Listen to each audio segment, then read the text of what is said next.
back, boxing fans, to another great show with Sean on Boxing. Today is Christmas walk and talk boxing show. Merry Christmas to everyone. Hopefully you and your family are having a great day. All the best for 2025. As a boxing fan, as boxing fans, we should be pretty excited about what to look forward to. I know I am. So, sorry if I'm making noise. I'm eating a lozenge on my walk, but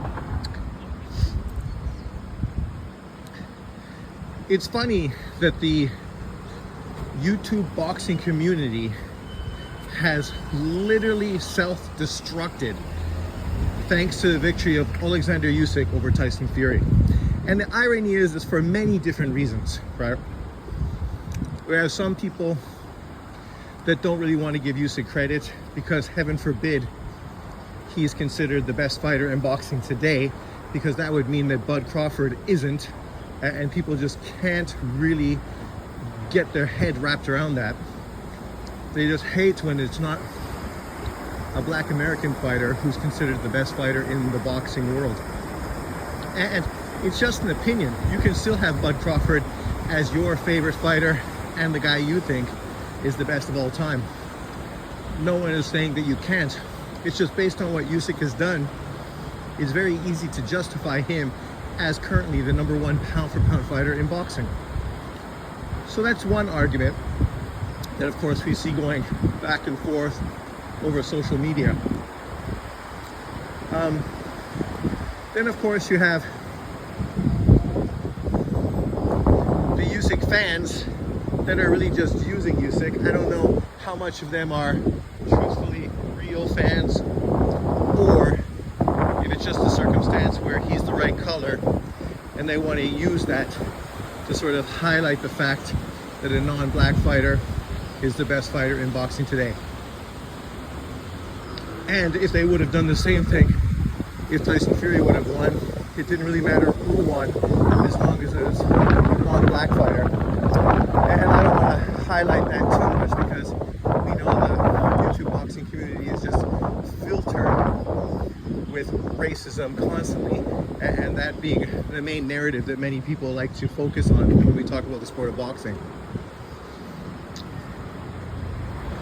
I like to think that you give fighters respect when they deserve respect, just like you do any other sports person in the world.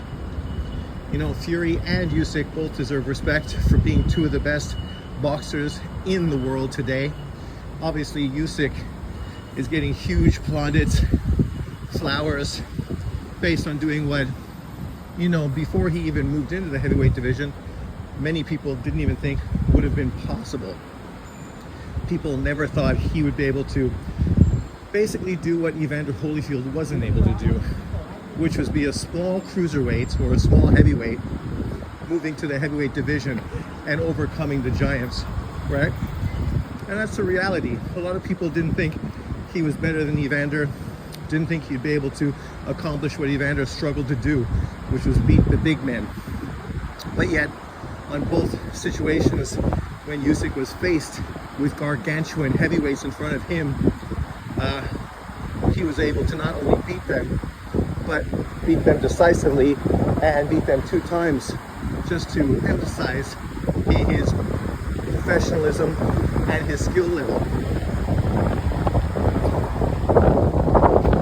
And then, of course, now we have a lot of people that just don't want to give Usyk credit for what he's accomplished.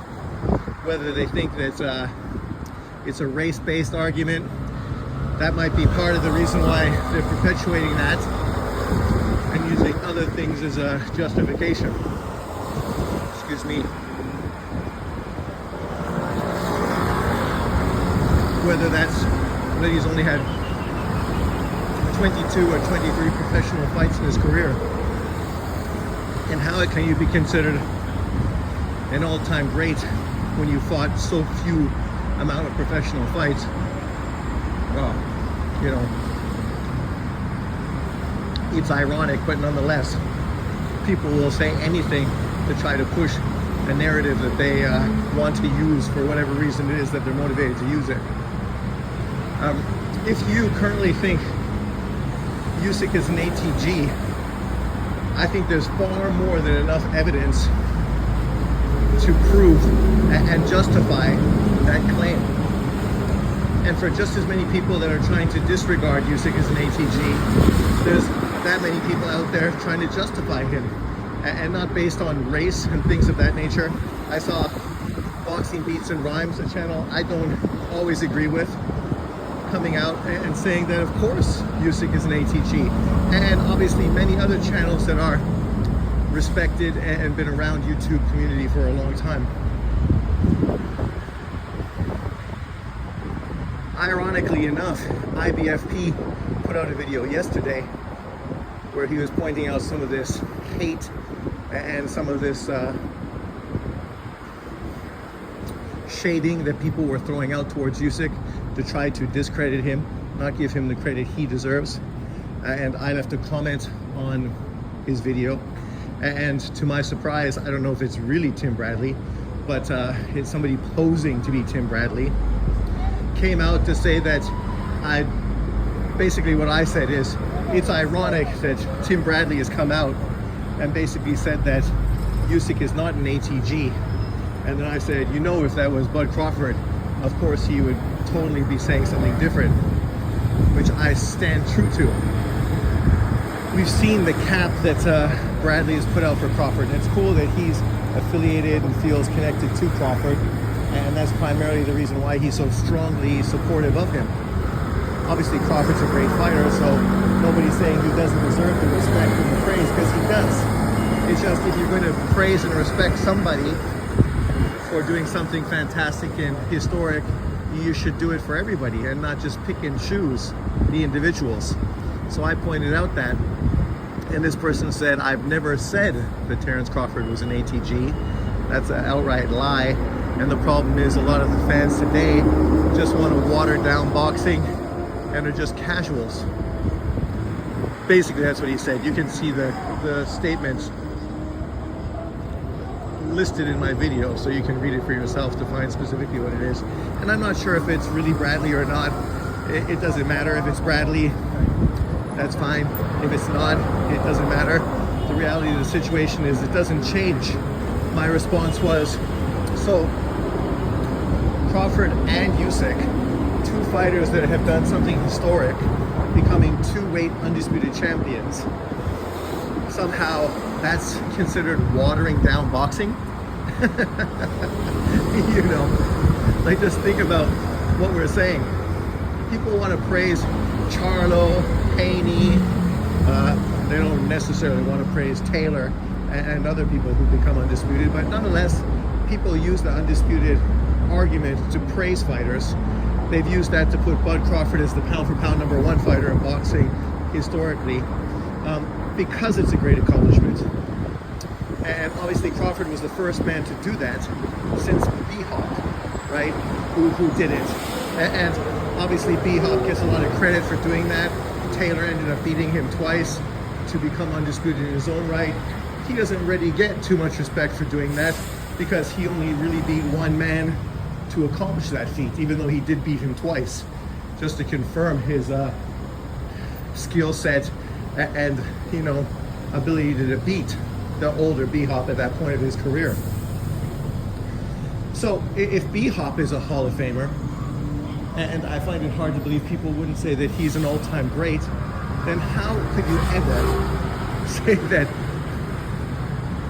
Usyk and Bud Crawford are not ATGs as well, right? Like, I think sometimes people misconstrue exactly what ATG is and what exactly it means. To be an all-time great doesn't mean you're the best fighter of all time. It doesn't mean you're the #1, the best ever, the Sugar Ray Robinson or the Muhammad Ali of boxing. It just means that obviously you are historically a great fighter. You are a Hall of Famer. You are one of the best fighters of your era.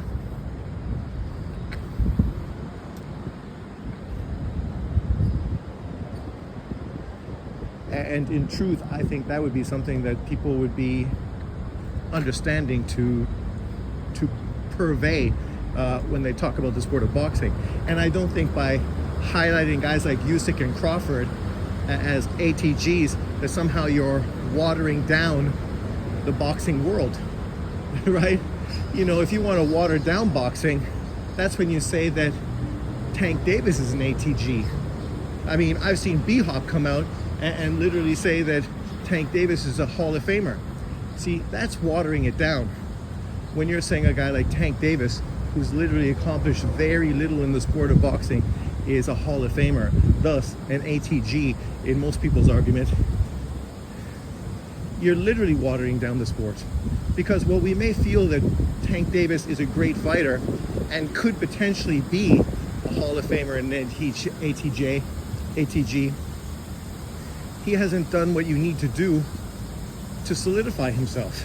And that's what it comes down to. What have you done to solidify yourself as an all-time great?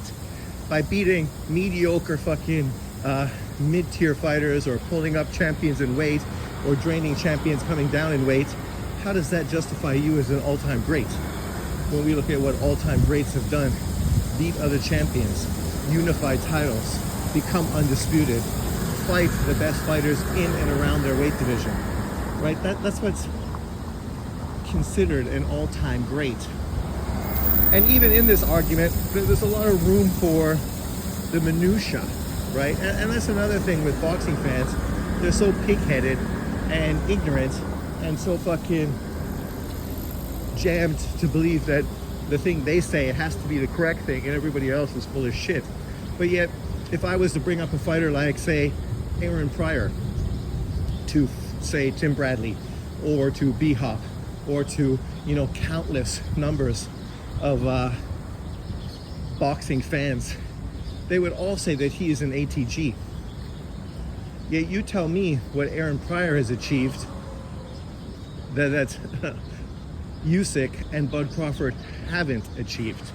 If anything, those fighters are far more credible as potential ATGs than Aaron Pryor is. I'm a huge Aaron Pryor fan. I was praying we'd get to see Aaron Pryor versus Sugar Ray Leonard, but unfortunately we never got that fight. Maybe then, if we would have got Pryor versus Leonard, Pryor versus Duran, you know, sort of a redo of Pryor and Hearns, which of course we got to watch as a pre-Olympic sort of amateur fight. It would have been great to get to see them actually in the pros, right? These are the kind of fights that would have solidified Pryor as an ATG. Obviously, his victories over Alexis Arguello are two of the best fights in boxing history.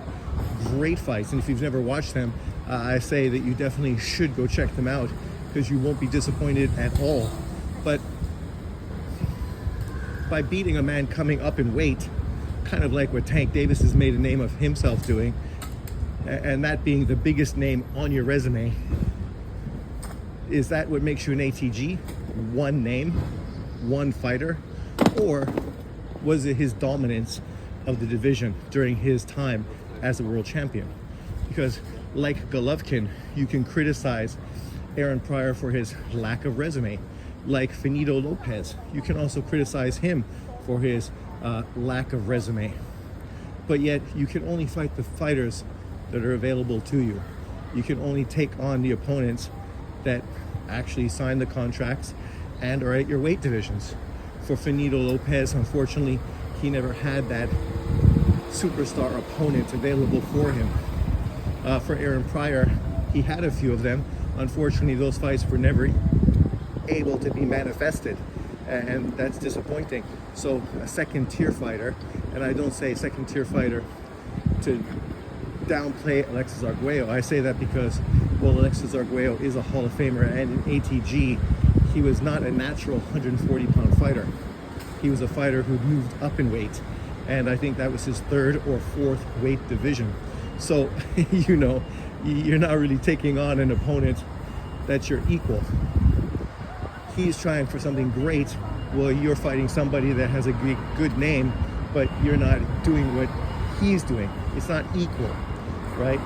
Fighting a Leonard, moving up to 147 to your second weight division, that would have been seen as more of a ATG move by Pryor. And I'm not trying to hate on Pryor, I'm just showing you the problem with many boxing fans and how you know, you get a guy like Tim Bradley talking about watering down boxing because of casual fans who, you know, live on recency bias and obviously, you know, don't want to give historic fighters the praise they deserve, but are more than happy to fanboy for fighters today. And you know, this is something we see in sports all the time. Even if you look at, say, a LeBron James, Michael Jordan comparison. Obviously, I'm older. I grew up watching the Michael Jordan era and prior. So my feelings towards the sport would be different than obviously a millennial who didn't see Michael Jordan play, only knew the name, knew the shoes, and obviously grew up during the LeBron James era and would have far more respect for LeBron James and what he was able to do during that period of time. And I understand that, and I respect it. But half of the reason why LeBron is getting credit over Jordan is because of recency bias, right? Because people are familiar with him, watched his career, and saw what he did. All they know about Jordan is the stories, the rumors, the documentaries. So, you know, it might not necessarily have such an effect on them as far as breaking down these two potential players. And this is the same with boxing and every other sport in the world. I just watched the top 10 running backs in NFL history. And, you know, I'm honest, I don't really watch the NFL anymore. Obviously, I live in Taiwan, so it's not necessarily as popular a sport in Taiwan as it is in the US. And because of that, it's just not really something that's in front of me all the time. So it's easy to sort of look past it. So I'm not even sure who the best running back in football is today. But all I know is that when I looked at that list of the top 10 running backs in history, every single one of them I knew because I've seen them play, and I could, well, not all of them, sorry. I never got to see Jim Brown play, but outside of Jim Brown, I could appreciate the other ones, even O.J. Simpson, and understand how great they were during their era and how they're respected historically as great players in that position. But no modern football player was in the top 10. And I have a hard time believing at this point in history there hasn't been any great running back who sort of has earned his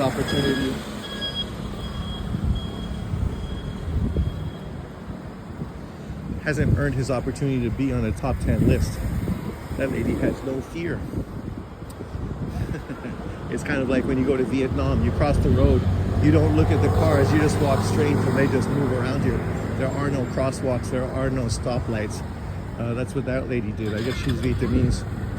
But to get back on topic, not to get distracted, I'm just trying to make comparisons that, you know, I find it difficult that people wouldn't consider Usyk or Bud Crawford for that matter, or Inouye, or Canelo Alvarez as ATGs. You don't have to like any of them. You could support one because he looks like you. You could support another one because he comes from the same country as you. I don't fucking care why you support these fighters. But the truth of the situation is, these are four of the best fighters from this generation of boxers. All super accomplished, all guys that have done things historically that great fighters before them that are considered ATGs never did. Obviously, maybe they didn't have the opportunities. Boxing's different now than it was in the past. But nonetheless, these fighters are ATGs. They are future Hall of Famers. Whether you like it or not, I mean, that doesn't bother me. I mean, that's your issue, and that's something you have to deal with personally. But I think people need to start giving fighters the credit they deserve. When you're hyping up some fighters well above what they deserve, but then discrediting other fighters and not giving them the praise they do deserve. Usyk could retire tomorrow. He's guaranteed to be a Hall of Famer. And he's going to be in the conversation for one of the top 10 heavyweight fighters in boxing history. So if that's the case, then of course he's an ATG. Because when we're comparing him with guys like Holyfield, Bo, Holmes, Ali, Foreman, Lewis, Lennox Lewis. That tells you everything you need to know. You wouldn't be having this conversation if he wasn't somebody that was to be considered. But let me know what you think in the comment section below. Thanks for watching.